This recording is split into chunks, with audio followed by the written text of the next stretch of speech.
Hello दोस्तों, welcome to my YouTube series of stock analysis. ये मेरी सीरीज़ का पहला वीडियो है जिसको मैं रिकॉर्ड कर रहा हूँ।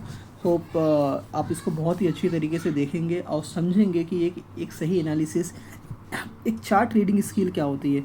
मैं आपको इस एनालिसिस के दौरान चार्ट रीडिंग स्किल सिखाऊंगा और आपको ये एश्योर करूँगा कि कैसे चीज़ों को समझा जाता है, कैसे चीज़ों को एक लिंक लगाया जाता है, कैसे एक अंडरस्टैंडिंग डेवलप की जाती है। फॉर एग्ज़ाम्पल जैसे स्टार्ट करते हैं हम, ये कंपनी स्टार्ट कभी से हुई। आप ये देखिए, ये कंपनी स्टार्ट हुई है 2005 से। ये कंपनी स्टार्ट हुई है 2005 से। 2005 से कंपनी का स्टार्ट हुआ है। 2005 से स्टार्ट होने के बाद ये कंपनी कंटिन्यूस अपसाइड में मूव किया 2007 तक। 2005 से लेकर 2007 तक इस कंपनी ने बहुत ही स्ट्रॉन्ग रिटर्न दिए। इतने स्ट्रॉन्ग रिटर्न दिए हैं कि मतलब आप एकदम शॉक में आ जाएंगे। क्या यार, ये कंपनी, कोई कंपनी इतना भी रिटर्न दे सकता है? ये देखिए, इसने 6000% का रिटर्न दिया। 6000% का मतलब 16 रुपये का स्टॉक की वैल्यू हो गई 1000 रुपीज़। मतलब समझ रहे हैं क्या क्या मतलब मैं आपको क्या समझाना चाह रहा हूँ। 6000%।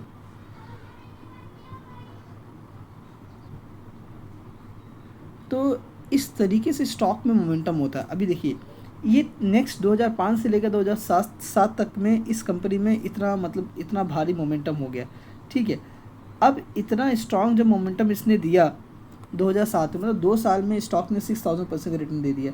लेकिन ये स्टॉक में जो रिटर्न दिया है, ये कहीं ना कहीं बहुत हाई रिटर्न दे दिया इसने विद इन 2 साल में। ऐसा कंपनी में क्या हो गया कि 2 साल में इतना मोमेंटम हो गया? क्या ये मैनिपुलेशन था? क्या ये एक ट्रैपिंग था? क्या है, मतलब इसमें बड़े बड़े इन्वेस्टर लोगों ने अपना पैसा डाला, इसमें वन साइड रैली करवा दिया। अब देखिए ना, वन साइड रैली हुआ है। ये मंथली का कैंडल है। ये एक महीने में स्टॉक, अभी आप देखेंगे तो एक महीने में इस स्टॉक ने कितना कितना कितने मतलब कितने पॉइंट्स का कैंडल बनाया। अब देखिए ज़रा, इस स्टॉक ने एक महीने में 370 पॉइंट का कैंडल बनाया। मतलब 40% रिटर्न तो इस सिर्फ एक महीने में इस स्टॉक ने 40% का रिटर्न दिया है 2007 में। समझ रहे हैं? चलिए थोड़ा आगे बढ़ते हैं। जैसे इसमें मतलब एक रैली होती है, एक यहाँ से लेकर यहाँ तक की रैली होती है, ठीक वैसी एक फॉल होता है। कहाँ तक फॉल होता है? ये फॉल यहाँ तक होता है जहाँ पे इसने एक रैली के दौरान इसने जहाँ पे एक 3 कैंडल बनाया था, 3 महीने जहाँ पे साइडवे रहा था, इस पर्टिकुलर एरिया में 3 मंथ साइडवे रहा था। 3 मंथ साइडवे रहने के बाद जहाँ पे इस कैंडल का बॉडी क्लोज होता है, अब वहाँ पे ये सपोर्ट लेता है और सपोर्ट लेने के बाद ये ऊपर जाता है। जाता है, एक एक थोड़ा सा रिट्रेसमेंट लेता है, फिर ऊपर जाता है। कहाँ तक जाता है? इस पर्टिकुलर लेवल तक, ये जहाँ से ये कैंडल रिजेक्शन लेकर गिरता है।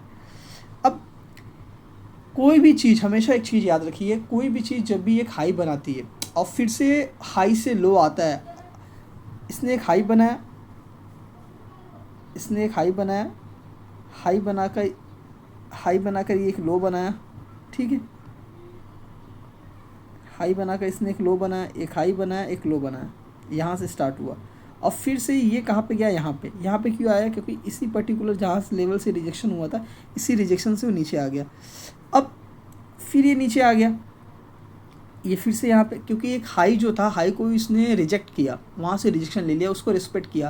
क्योंकि वहाँ पे बहुत बड़े बड़े प्लेयर ऐसे थे कि कोई भी चीज़ एक हाई बन जाती है ना, कि यार यहाँ से आप सेल कर सकते हैं, यहाँ पे प्रॉफिट बुकिंग हो सकती है, तो लोग अपने प्रॉफिट को बुक कर लेते हैं और वहाँ से पोजीशन एग्जिट कर देते हैं। ठीक है, क्योंकि उनका माइंडसेट रहता है कि अगर यहाँ से उठा है तो यहाँ तक जाएगा। वो ऐसा ऐसा ऑलरेडी उन्होंने डिसाइड कर लिया है, तो इसकी वजह से वो अपना प्रॉफिट बुकिंग कर लेते हैं। अभी मैं आपको एक चीज़ बताता हूँ। ये यहाँ पे एक लो बना था, एक यहाँ से स्टार्ट हुआ था जर्नी, यहाँ पे आया, इस एक लो यहाँ बना, एक दूसरा लो यहाँ पे, फर्स्ट लो यहाँ पे बना, यहाँ से स्टार्ट हुआ था, पहला लो यहाँ पे बना, सेकंड लो कहाँ बना? सेकंड लो यहाँ पे बना। देख रहे हैं, ये सेकंड लो बना। इस लो को इसने ब्रेक नहीं किया, ये वाले लो ने इसको ब्रेक नहीं किया। आप अभी आपसे मैंने जस्ट एक इंट्रो वीडियो में एक डिस्कशन किया था कि आपको कभी पता चलेगा कि स्टॉक बॉटम आउट हो चुका है। अब देखिए ना, एक हाइयर लो बन रहा है, एक हाइयर लो बन रहा है, एक हाइयर लो बन रहा है। ठीक है, इससे ये पता चलता है कि स्टॉक में बॉटम आउट हो चुका है। स्टॉक में क्या हो चुका है? बॉटम आउट हो चुका है।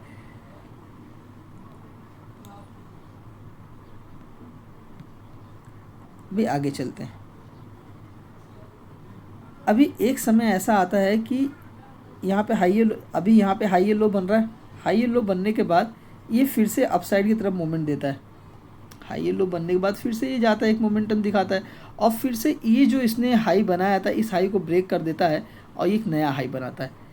जब भी कोई भी स्टॉक एक नया हाई बनाता है तो उसके बाद वो एक पुल बैक लेने आएगा। आप हमेशा याद रखना, उसके बाद एक पुल बैक वो लेने आएगा। अब पुल बैक लेने के बाद अब वो वहीं से रिटर्न हो जाएगा जहाँ पे उसने कोई भी एक रेड कैंडल बनाया होगा, या कहीं पे वो एक कंसोलिडेशन फेस किया होगा उसके प्रीवियस आप हिस्ट्री में जब देखेंगे, जब वन साइड रैली हो रही थी, जैसे यहाँ पे वन साइड रैली हो रही थी, यहाँ पे उसने एक साइडवेज जोन बनाया। साइडवेज जोन बनाने के बाद ये यहीं से सपोर्ट लेकर ये ऊपर चला गया।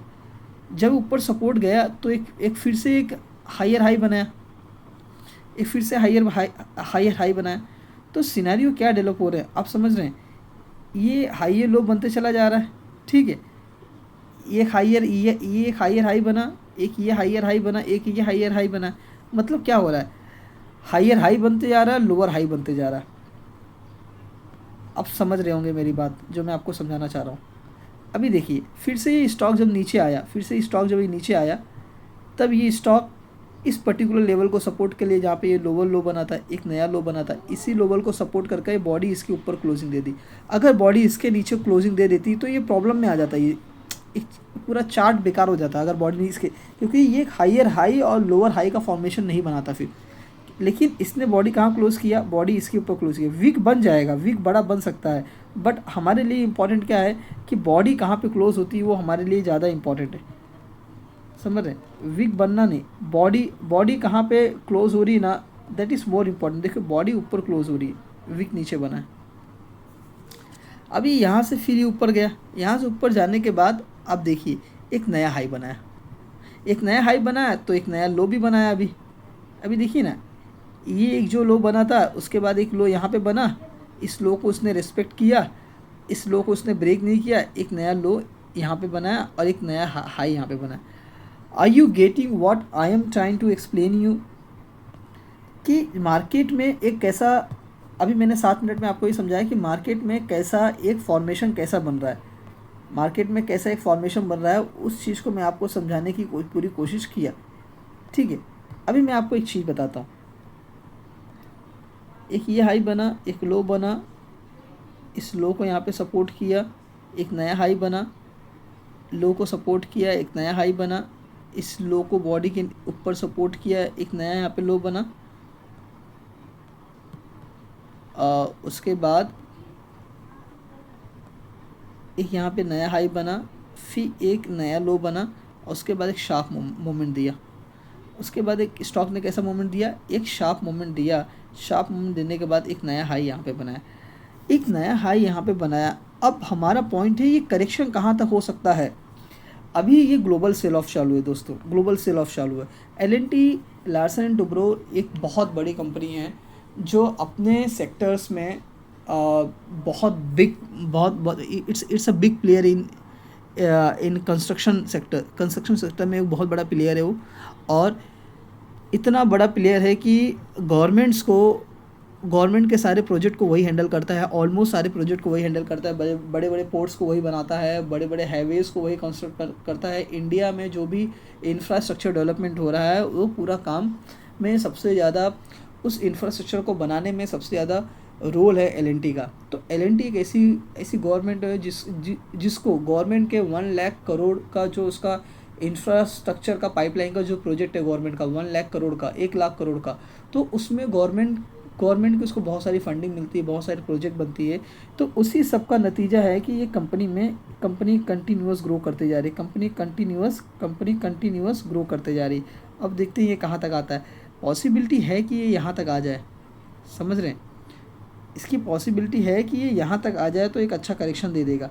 अगर यहाँ तक आ गया तो इस पर्टिकुलर लेवल पे आ जाए तो एक अच्छी बाइंग हो जाएगी अपनी इस पर्टिकुलर लेवल पर। इस पर्टिकुलर लेवल से ये बाउंस बैक कर जाए, ये ऐसा जा सकता है इस पर्टिकुलर लेवल से। तो आप एल&टी पर ध्यान दीजिए।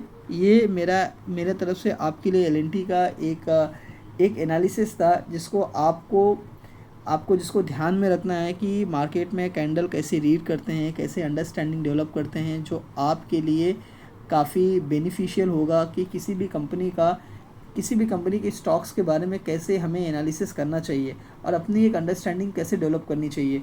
देखिए, ये पूरा गेम है चार्ट रीडिंग का। जब आपको चार्ट रीडिंग करने आता है, आपको समझ में आ रहा है कि कैसे चार्ट कैसे परफॉर्म कर रहा है और आपको उसके अकॉर्डिंग कैसे परफॉर्म करना है, आपको उसके अकॉर्डिंग अपनी अंडरस्टैंडिंग कैसे डेवलप करनी है। अगर आपके अंदर ये चीज़ें समझ में आ गई हैं तो आप एक अच्छा एनालिसिस आप एक अच्छा चार्ट रीड कर सकते हैं और उसके अकॉर्डिंग आप एक अच्छा एक्शन ले सकते हैं कि डिसीजन मेकिंग आपकी बहुत अच्छी हो जाएगी कि मुझे कब कहाँ पे स्टॉक बाय करना है, कब कहाँ पे मुझे रुकना है, कब कब मेरी बाइंग होनी चाहिए, कब नहीं बाइंग होनी चाहिए, कौन से टाइम पे। अभी यहाँ पे जो पर्टिकुलर सिनेरियो बन रहा है, अभी यहाँ पे आपकी बाइंग कहाँ पे होगी, इसको आपको समझना पड़ेगा।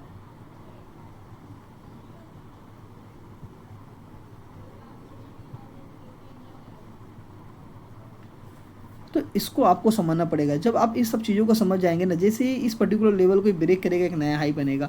और आप इस कंपनी में इन्वेस्टमेंट के बारे में इसलिए सोच सकते हैं क्योंकि ये कंपनी एक प्रोमिनेंट इंडिया का मल्टीनेशनल कंपनी है जिसका पोर्टफोलियो ना बहुत ही डाइवर्सिफाइड है। इसमें ये इंजीनियरिंग का काम करता है, कंस्ट्रक्शन का काम करता है, मैन्युफैक्चरिंग करता है, टेक्नोलॉजी ड्रिवन कंपनी है, फाइनेंशियल सर्विसेज प्रोवाइड करता है।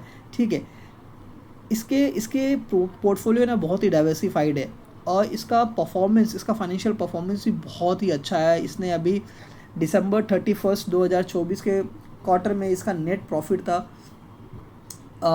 Approximately 33 billion. एल&टी ने अपना नेट प्रॉफिट रिपोर्ट किया था, बहुत बहुत अच्छा marking 14% year on year increase हुआ था इसके प्रॉफिट में। तो आप उसके अकॉर्डिंग इस कंपनी एक बड़ा प्लेयर है मार्केट में, इसकी पॉसिबिलिटी बहुत ज़्यादा ग्रोथ करने की, एक्सपांशन की पॉसिबिलिटी बहुत ज़्यादा है।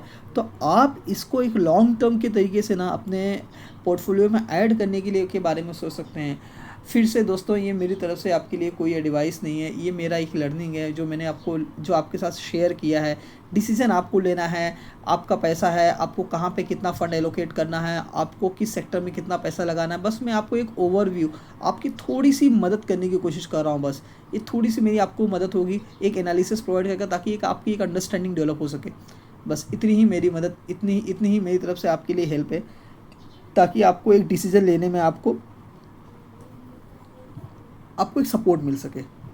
ठीक है, थैंक यू सो मच। मैं वीडियो को मैं अपने मेरे तरफ से आपके लिए एल&टी के बारे में इतना ही एनालिसिस था। ये मंथ का एक एनालिसिस, मंथ का कैंडल था। अगर आप देखेंगे एक वीकली कैंडल पे कैसे फॉर्मेशन हो रहा है, तो आपको मैं एक वीकली कैंडल के बारे में मैं भी बता देता हूँ कि वीकली कैंडल पे एल&टी कैसा परफॉर्म कर रहा है।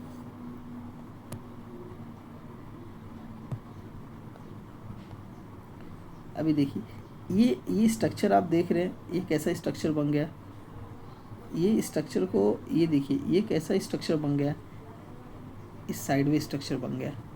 अभी क्या हुआ है, इस स्ट्रक्चर को ये जो है ना, इस स्ट्रक्चर को इसने क्या कर दिया, ब्रेक डाउन कर दिया है। तो इसकी पॉसिबिलिटी कहाँ तक है, ये यहाँ तक आने की इसकी पॉसिबिलिटी है। इस स्ट्रक्चर को, जो ये स्ट्रक्चर इतने दिनों से बना था, देख रहे हैं, ये जो स्ट्रक्चर इतने दिनों से बना था, इस स्ट्रक्चर के नीचे इसने क्लोजिंग दे दिया। जब इसने इसके नीचे क्लोजिंग दे दिया है ना, तो ये एक साइन क्या दिखा रहा है कि मैं अभी यहाँ से, ये देखिए ना, ये विक जो बना था, इस विक के नीचे इसने बॉडी क्लोज कर दी। ठीक है, तो ये इसका सबसे बेस्ट बाइंग, मेरे हिसाब से इसकी सबसे बेस्ट बाइंग यहीं से होनी चाहिए 28। नहीं तो आप एक्यूमुलेट कर सकते हैं, ये आपके ऊपर है। यहाँ ये दो लेवल है ना, 3030 और 2857 से ये रिवर्स हो सकता है। फ़िलहाल ये अभी रिवर्स के लिए तैयार हो रहा है, क्योंकि इसने एक ग्रीन कैंडल क्लोज कर दिया है। बट अभी ये वीक में अगर ये कैंडल ग्रीन क्लोज होता है तो आप इसमें बाइंग की अपॉर्चुनिटी ढूंढ सकते हैं। तो दोस्तों, ये मेरे तरफ से आपके लिए L&T Larsen and Toubro company का एक इन डेप्थ एनालिसिस था। Thank you so much for listening me. It's my pleasure that you are listening me, and keep subscribe my channel and share with your friends and hit the like button and comment whatever your thoughts. आपको ये मेरा analysis कैसा लग रहा है, इसके बारे में भी आप कमेंट करिए कि मैं आपकी हेल्प कर पा रहा हूँ कि नहीं, and what else you needed. आपको मेरी तरफ से किस कंपनी के बारे में एनालिसिस चाहिए, you can post you can post it in comment, आप कमेंट में आप उसको मेंशन कर सकते हैं, डू मेंशन इन कमेंट, मैं उसको कंसिडर करूँगा, उसके बारे में आपको एनालिसिस प्रोवाइड कराने की पूरी कोशिश करूँगा। Thank you so much for listening me once again, please do subscribe and share my channel.